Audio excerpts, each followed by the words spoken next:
Picture this. It's 1493. The world is buzzing with tales of newfound lands, spices, and treasures across the seas. Somewhere in the Vatican, Pope Alexander VI is sitting in his grand chamber, quill in hand, about to make one of the boldest real estate decisions in human history. He's dividing the entire planet, yes, the whole planet, between two European powers, Spain and Portugal, like a parent telling squabbling kids, you take the left side of the sandbox, and you take the right. Except this sandbox is filled with actual civilizations, thriving cultures, and millions of people who have no idea a pope thousands of miles away is signing their eviction notice. Welcome to the story of Inter Terra, a papal bull so infamous it could easily be the villain in a historical drama. With a few strokes of a pen, this decree didn't just bless European colonization, it gave it a divine mandate.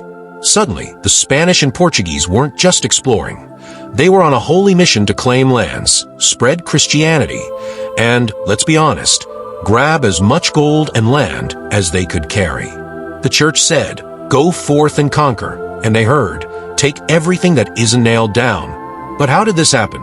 Why did a religious leader have the power to split continents like he was cutting a pizza? And how did this seemingly righteous decree pave the way for centuries of exploitation? Before we delve in deeper, please take 5 seconds to like this video and subscribe to our channel to stay updated on similar videos. Thank you for liking and subscribing. Back to our discussion. Papal bulls might sound like a medieval livestock problem, but don't let the name fool you. They were the Vatican's equivalent of a royal decree, sealed with authority, pomp, and often a hefty dose of divine self-assurance. These documents, issued by the Pope, carried the full weight of the Catholic Church's spiritual and political power.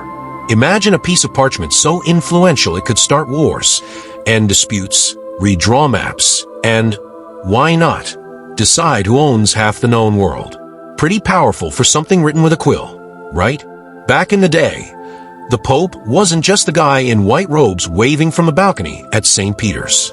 He was also the ultimate medieval influencer, with kings, queens, and emperors clamoring for his approval. Need to legitimize your reign? The Pope's got your back. With a bull, got a rival king breathing down your neck.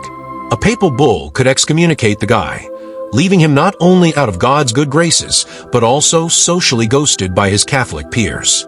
These documents were essentially divine permission slips, but with much higher stakes.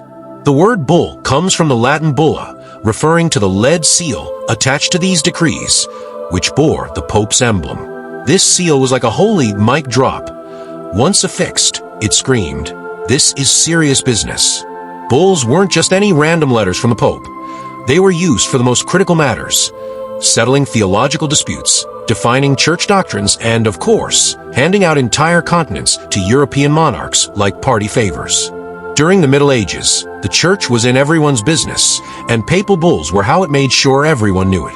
They set the ground rules for everything, from who could marry whom, no cousins allowed unless the Pope said otherwise, to where crusaders should head next to reclaim holy lands. Need a theological ruling on whether a duck that walks like a goose is kosher for Lent? There was probably a papal bull for that too. But while some bulls dealt with the finer points of doctrine, others were world-shaking. Take the Bull Unam Sanctum 1302, which boldly declared that salvation was impossible outside the Catholic Church and that everyone, even kings, must submit to the Pope. Talk about a power move. This wasn't just spiritual advice. It was the Pope reminding monarchs that he wasn't just God's representative on earth. He was their boss too. Fast forward to the 15th century, and papal bulls took on a new, globe-trotting role. With explorers like Columbus and Vasco da Gama sailing into uncharted waters, the Catholic Church saw an opportunity to spread its influence and its flock across the planet. This is where the story gets wild. Picture Pope Alexander VI, pen in hand, drawing imaginary lines across a map of the world, literally dividing up territories between Spain and Portugal. His bull Inter Terra didn't just offer blessings for their adventures. It essentially told them, hey, everything west of this line, yours. Convert the natives while you're at it. It was colonialism with a papal stamp of approval, dressed up as a holy mission. Of course, not everyone was thrilled with these bulls. While they gave European monarchs the divine go-ahead to conquer, convert, and, let's be honest, plunder, they left indigenous peoples with little more than devastation. Even within the church, there were murmurs of dissent. Some clergy, like Bartolomé de las Casas, called out the hypocrisy of spreading the gospel with a sword. But by then, the bulls had done their work, reshaping the world and ensuring the Vatican had a front-row seat to Europe's imperial drama. So, when you think of papal bulls, don't just imagine dusty scrolls in the Vatican archives. Picture the high-stakes power plays, the grand ambitions, and yes, the occasional eyebrow-raising moments of overreach. These documents weren't just tools of governance. They were instruments of domination, salvation, and sometimes outright chaos. They're a reminder that even in the sacred halls of the church, the pen, or quill, was mightier than the sword. And who needs Netflix when you've got history this dramatic? Inter Caetera, the papal bull that essentially said, Spain, Portugal, go nuts. Just don't fight each other, okay? Imagine a divine referee stepping into a chaotic bar fight between two old sea captains, but instead of bar stools and fists flying, its continents being divided like slices of pizza. That's the gist of what happened in 1493 when Pope Alexander VI, a man whose family was already infamous for political machinations and power plays, decided to carve up the new world as if it were his personal backyard. Let's set the stage. It's the late 15th century, and Europe is buzzing with news of Christopher Columbus. The guy has just returned from his little jaunt across the Atlantic, claiming he's found a shortcut to India, but instead stumbling upon an entirely new hemisphere full of opportunities, or as they called them, heathens to convert and gold to plunder. Spain, having bankrolled this grand adventure, is feeling pretty smug. Meanwhile, Portugal, the maritime powerhouse of the day, is side-eyeing Spain and muttering, hey, we've been at this exploration game way longer. Hands off. Enter Pope Alexander VI, a man who have thrived on reality TV. Born Rodrigo Borgia, he wasn't exactly known for his saintly demeanor. Rumor had it that his papacy was less about divine calling and more about securing power for his infamous family, the Borgias. Think of him as a Renaissance-era PR mastermind, spinning the church's moral authority while pulling some seriously shady strings behind the scenes. When Spain came knocking, asking the Pope to legitimize their claim to the new lands, Alexander didn't hesitate. After all, Spain was a good Catholic kingdom, and their success would conveniently boost the church's coffers. So, Alexander penned Inter Caetera. In this 1493 decree, he basically handed Spain the keys to the Americas, drawing an imaginary line down the globe. Everything west of this line, Spain's. Everything to the east, Portugal's. It was like dividing up slices of cake at a birthday party. Only the people who lived on this cake had no idea what was coming. Indigenous cultures that had thrived for centuries were about to get a rude awakening, courtesy of European colonizers bearing swords, smallpox, and the Bible.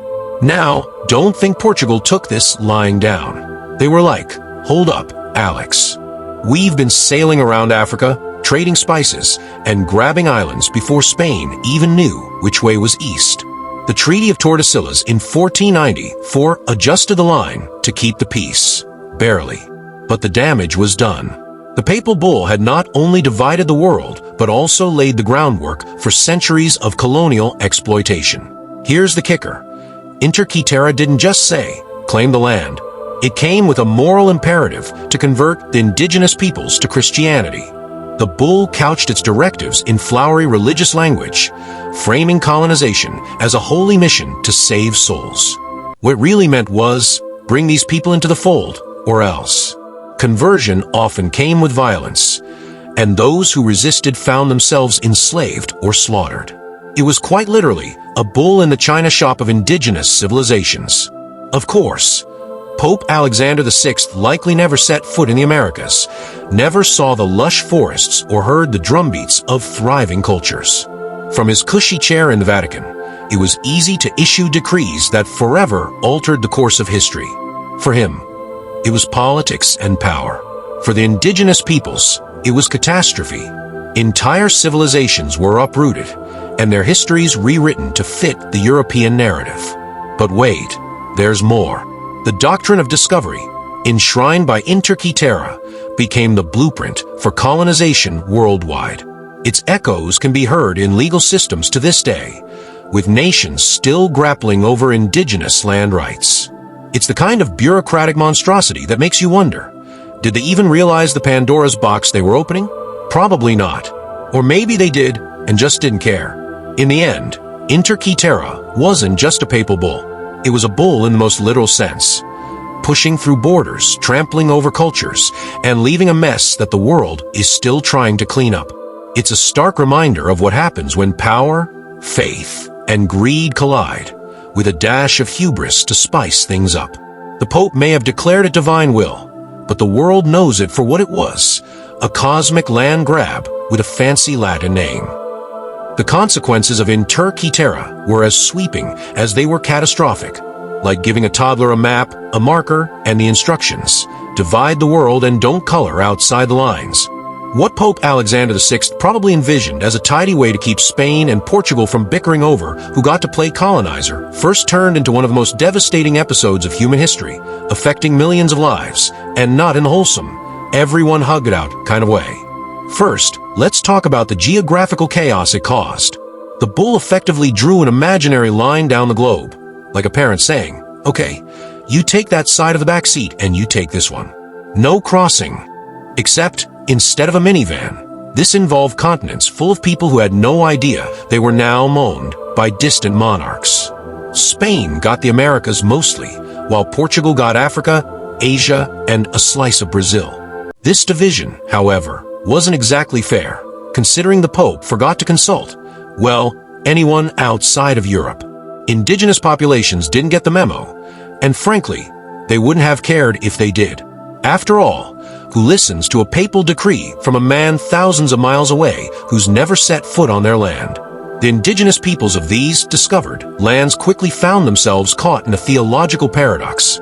They were, apparently, children of God and therefore needed saving, but also somehow subhuman enough to justify their enslavement. Neat trick, right? It's like saying, you're invited to the party, but only if you stand in the corner. Don't eat the cake, and let us loot your house while you're gone. Forced conversions became the norm as missionaries flooded in, armed with Bibles, and often accompanied by soldiers armed with considerably less divine instruments of persuasion. The church and the crown worked hand in glove, but this was no friendly handshake. It was more like a chokehold. The Spaniards developed systems like the encomienda, which was a fancy way of saying, we're going to protect you by working you to death in our mines and fields. Indigenous cultures, languages, and traditions were bulldozed under the euphemistic banner of civilization. If that wasn't enough, diseases like smallpox hitched a ride on European ships, decimating populations faster than any conquistador's sword. Think of it as an uninvited guest to a very, very deadly dinner party. And what about the Africans? Well, Portugal's half of the deal meant they could focus on turning the west coast of Africa into their personal Costco for enslaved people. The transatlantic slave trade exploded, laying the groundwork for centuries of systemic oppression. While Spain was busy looting Aztec and Inca gold, Portugal turned human trafficking into a grim art form. Millions were ripped from their homes, shipped across the ocean, and sold into unspeakable conditions, all sanctioned by the moral authority of the Church. You could almost hear the Vatican saying, but we told them to be kind Christian masters. Sure, because nothing says kindness like branding someone with a hot iron. Of course, Spain and Portugal didn't play nice for long. Inter Terra led to constant squabbling, most notably the Treaty of Tordesillas, which adjusted the Pope's original line. Apparently, even a divine decree wasn't clear enough for these two, and they bickered like siblings over who got the bigger slice of cake. Meanwhile, the rest of Europe watched drooling and eventually decided to crash the party. England, France, and the Netherlands took one look at Inter Terra and went, wait a minute, who died and made you boss?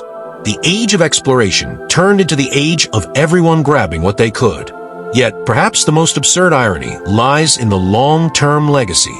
The Church, which claimed to act out of spiritual care, ended up fueling centuries of material greed and violence. Even today, indigenous groups still fight for the recognition of their stolen lands and cultures. The Vatican has been urged to rescind Inter Terra and the doctrine of discovery, but it's hard to undo the mess when the ink dried over 5 centuries ago. It's as if someone broke every dish in the house and offered to sweep up one shard while saying, "See, we're making progress." In the end, Inter Terra didn't just divide the world geographically, it divided humanity. It set the stage for colonization, exploitation, and cultural erasure on an unimaginable scale. And to think, it all started with a pope, a pen, and an assumption that the rest of the world would quietly comply. Spoiler alert, they didn't, but they sure paid the price. If history has taught us anything, it's that drawing arbitrary lines is rarely the solution, especially when they're inked in arrogance and sealed with a papal bull. Fast forward a few centuries, and the effects of that fateful decree still echo louder than a church bell on Easter morning. Colonization wasn't just about planting flags and saying, "This land is ours now." It was about reshaping entire ecosystems of culture, spirituality, and society. Indigenous communities, people who had been thriving for millennia, suddenly found themselves declared outsiders on their own land. One might call it the original identity theft, except it wasn't just land and resources stolen. It was dignity, traditions, and autonomy. Modern historians and activists like to point out that Inter Terra was the legal spark for the doctrine of discovery, a concept so absurd it might as well have been called the doctrine of audacity. Essentially, if a land wasn't Christian, it was considered empty and ripe for the taking. Never mind the people already living there, farming, building, and telling stories around their fires. They didn't count. Imagine hosting a party at your house, and some stranger barges in claiming, "This isn't your house. It's unoccupied." That's colonization in a nutshell, brought to you by the papal seal. The Church, for its part, has tried to do some cleanup in modern times. There have been apologies, reconciliatory statements, and even efforts to acknowledge the harms caused by the doctrine of discovery. But let's be honest, saying sorry after centuries of exploitation feels a bit like apologizing for eating all the cookies while holding crumbs in your hand. Indigenous leaders have been polite in accepting these gestures, but have also made it clear. Words are nice, but actions are better. Maybe return some of the stolen art, or give back land. Something concrete, not just spiritual well wishes. The Vatican hasn't officially revoked Inter Terra yet, which is, let's face it, a bit like refusing to delete an embarrassing tweet from 1493. Some argue that the bull has long been irrelevant, a dusty relic of a bygone era. But try telling that to the indigenous communities still grappling with land disputes, systemic inequality, and the lingering cultural scars of colonization. The paper might be yellowed with age, but its consequences are fresh.